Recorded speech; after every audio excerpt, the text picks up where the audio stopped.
everyone, welcome to episode 9 of What's Up Biscotte Yarns with Julie. I am Julie. If you're a returning viewer, welcome back. And if this is the first time that you're here, welcome. This is the space where we talk about the good stuff that's available at Biscotte Yarns, both online at biscotteyarns.com, as well as in our physical store. I'm filming from our New Jersey location. We're in the town of Northvale, which is in northern Bergen County. I am one of the 3 teachers here, so if ever you need some help with your knitting or crocheting projects, give us a call, stop by. One of us would love to help you along the way. In today's episode, we're going to talk about the shawl that I'm wearing, the sweater that is to my side, and a couple of other smaller projects. So let's dive right in and talk about the shawl. I'm going to take it off and show you the construction first, and then we'll talk about the yarn. So here is what it looks like in full. The construction of the shawl is starting from the top, if you will, where the nape of the neck would be, where it would be resting. So if you see like the darker color, you work on that first color and then you build on it a little bit and expand it, and then you eventually introduce the second colorway, and which is the multicolor, and you would do that in stripe as you continue to increase to add width. And then once all that is done, you would cut those 2 strands off and then introduce the third and final colorway and work in lace pattern for a bit. And once that is done, you cut that off and reintroduce the first color, the solid, and do another lace pattern. And finally, you tie off everything with the multicolor. That was part of the stripe from the top part for the edging, and then you see the little baubles that are yeah, I'm not holding this good. Here we go. So with the little baubles at the end, it's really, really sweet. So here it is. I just love how the colors kind of like, you know, tie in together. You know, you begin and end kind of like in the same colorway with that brick in between. It's really nice and effective. The size of this is 70 inches wide, the wingspan, and the depth of it is 20 inches. So let me hold this up. So this is how deep it is. I'm gonna put this back on. I still have a frozen shoulder, so forgive me for my awkwardness again. Here we go. Okay, so the yarn, I forgot if I said this. So Louise Robert was the one who designed this shawl, and she used the yarn from one of her collections, the Agua Marina. And here it is, Agua Marina, 3 colorways. Agua Marina is yarn that is made up of 70% of silk and 30% of sea shell. Sea shell is a fiber, it's a blend of eucalyptus and seaweed. So with the combination of these 3 fibers, the eucalyptus, the seaweed, and the silk, whatever you're gonna knit with this yarn, whether it be a sweater or a shawl or whatever, it's gonna have super drapeability. It's gonna drape really, really well, given the nature of the fiber. And also, I wanna point out that the fiber for these yarns, it's hypoallergenic. So if you have skin sensitivity, you know, you may want to consider using this yarn, whether it's for warm weather or for colder weather. It will be better for your skin. You probably have less reaction to it. And also it is machine washable. Now, when the yarn says that it's machine washable, I would still use caution if you were to put your knitted pieces or crocheted pieces in the machine, because after all, you did spend a lot of time and money working on it. I would hate for you to just, like, you know, throw your knitted pieces in with your jeans and what have you and run it you know, in the regular cycle. So I know you have better sense than to do that, but sometimes, you know, we have so much on our mind and we're like in a hurry or whatever. Just be a little bit mindful. Remember what Julie says, if I have to wash it in the machine, make sure you run it on gentle cycle. Oh, let's talk about the gauge and stuff. So Louise had used a US size 6, which is 4mm knitting needles to work up this project, or use whatever needle size you need to get 4 stitches to 1 inch Although this is a shawl, so getting the exact gauge is not mandatory. But if you're going to be off by a little bit more than, you know, 4 stitches, then you might need more or less yarn, and also your piece is going to be have a different size, not the 70 by 20 as this piece is. All right, let's move on to our second topic. Let's talk about a little sweater. Here we have the Biscotte Easy Sweater for Kid. Let me hold this up. This is sized from 2 years old to 8. And it looks like this. Here we go. It is knitted with 2 different colorways, obviously.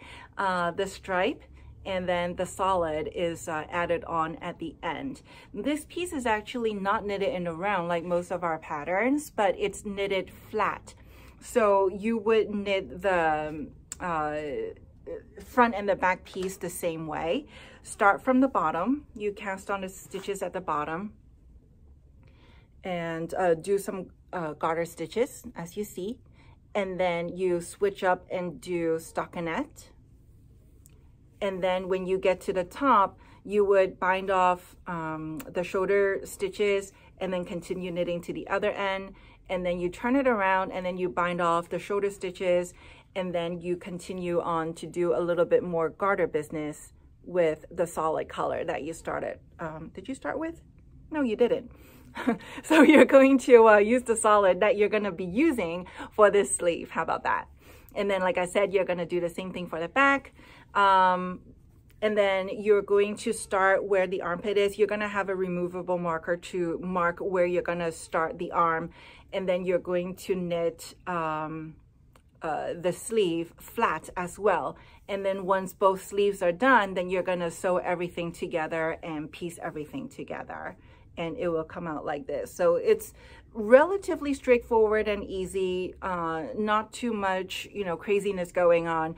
So if you are a beginner knitter, or you haven't touched knitting in a while and you want to get back into it, then this might be a project that you would consider if you have little people to knit for. Now let's talk about the yarn. So this colorway I chose is, you know, kind of unisex, and, you know, it could be a little bit more feminine depending on how you look at it. So I thought I would jazz things up. Oh, I can't reach. It's so, my shoulder, it's like so limiting. We used the DK Pure to knit this project, and I'm showing you this combination. It's, you know, it could also be unisex, a little bit more masculine because there's the blue that's tied in with it. DK Pure, the composition of it is 90% superwash merino and 10% of silk.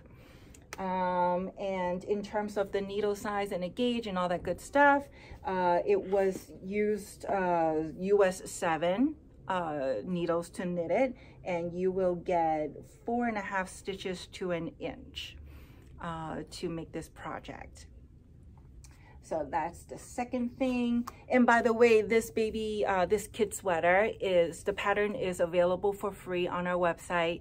I'm gonna put down a link. I'll put a link down in the description box below, that and everything else that I have talked about and that I will talk about in the description box. So you can easily reference back to it and click on the links, and it will bring you right there. Full service, you know, we're all about full service. Okay, and then next up, I'm gonna reach. Okay, I'm embarrassing myself. I'm gonna get up and reach for the sock.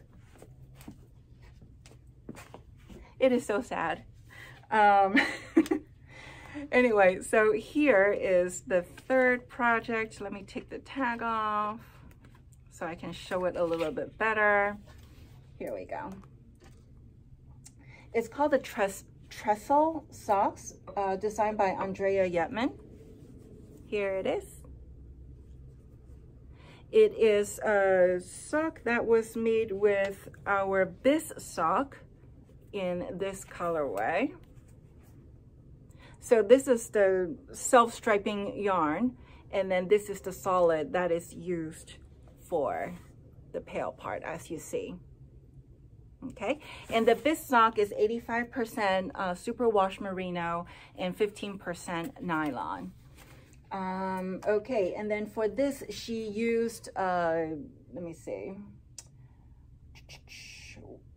2.5 millimeter needles, and that would translate to 1.5 US needles, and the gauge she got is 9 stitches to an inch. And for this pattern, it's one size, and here it is again. It is constructed from the top down, so you would do the cuff here with the solid color, and then after you're done with that, you would move on to the multicolor here. The way she achieved this is mostly by working the self-striping for 2 rounds and then the solid for 2 rounds, so on and so forth. And then once you get to the heel, she used the forethought heel method. So there is a really detailed description on how to do this heel in the pattern. So I'm gonna just briefly breeze over it so you can take a closer look. If you're interested in making this, you will learn more about it. So once you get to the heel part, you would knit half of it, the bottom part of it with waste yarn, and then you would move the stitches back to the other needle and then knit it and continue knitting it again to be worked on later. And then after you have set this up, the heel part up to be worked on later, you're going to continue working the foot part per usual. And this one, you can see how the mosaic is like done on the instep on the top part of the foot, but at the bottom it's smooth stockinette, although the yarn, the colorway is still continuous stripe. And then you would do switch back to the solid color and then do your toe decrease and Kitchener stitch to close the toes. And then you would go back and do the heel. So again, this method is called a forethought, not the afterthought, but the forethought heel. This pattern is available for sale individually if you already have yarn that you want to work with to make this sock. But if you like this colorway, we also sell it as a kit. And when you buy the kit, the pattern usually comes free with the kit. So there's like a little bit of a discount for you there. Something to consider. And then lastly, ooh, runaway sock there. Lastly, we're going to talk about the sweater that is here. It is called the Gabrielle. This one is also designed by Louise Roberts, and Gabrielle was the name of her grandmother. The delicateness of this design reminded her of her grandmother, so she is paying tribute to her grandma by designing this and naming it after her. The yarn that she used for this sweater is granola. Let me pull this up. Here it is.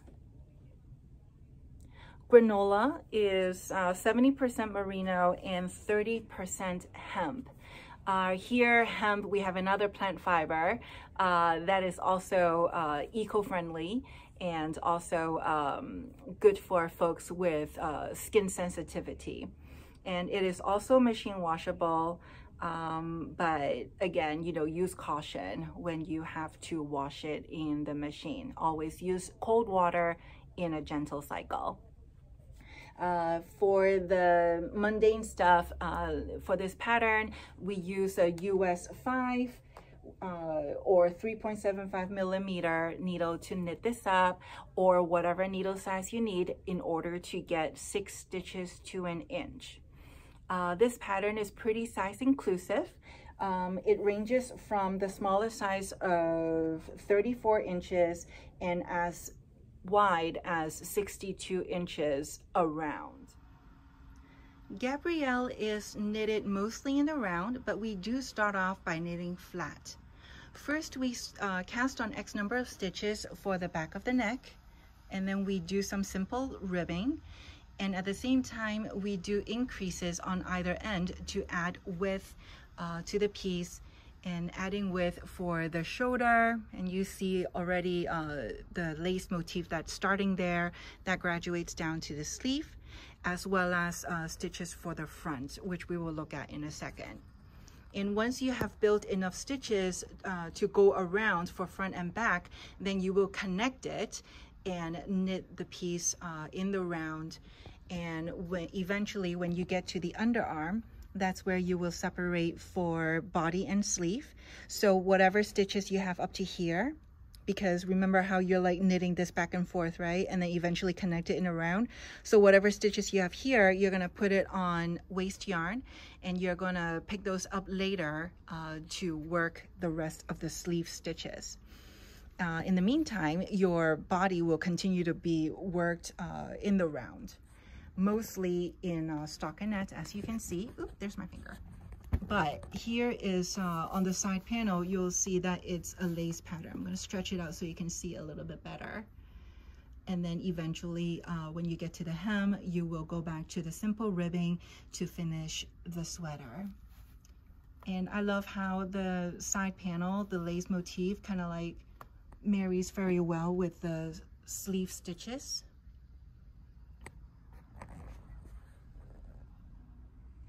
There is lace design worked in both the Gabrielle sweater as well as the By the Sea shawl. And in their patterns, we have both the written out instructions as well as a lace chart. So if you are someone who prefers text and follow it word for word, that is very clearly and cleanly laid out row by row. And vice versa, if you are someone who prefer to work your lace off of a lace chart, we have that for you as well. We are gonna be on the road the first week of August. Interweave is going to have their Yarn Fest in Lancaster, Pennsylvania from August 1st through August 5th. The beginning part of the fest is going to be workshops and classes, and the latter 3 days, and that will be Thursday, Friday, Saturday, there will be a marketplace for which we are going to be participating in. So if you would like to go on a field trip and meet us in Lancaster, Pennsylvania, please look for us. We look forward to seeing you in person. And this is the end of episode 9. Thank you so much for staying with me to this point. If you enjoyed this video, please give it a thumbs up and also subscribe to our channels. And if you decide to knit anything that we have talked about in today's videos or use any of our yarns, please put it up on your social and hashtag us Biscotte Yarns. We would love to see your finished projects as well as your work in progress. Until next time, happy crafting.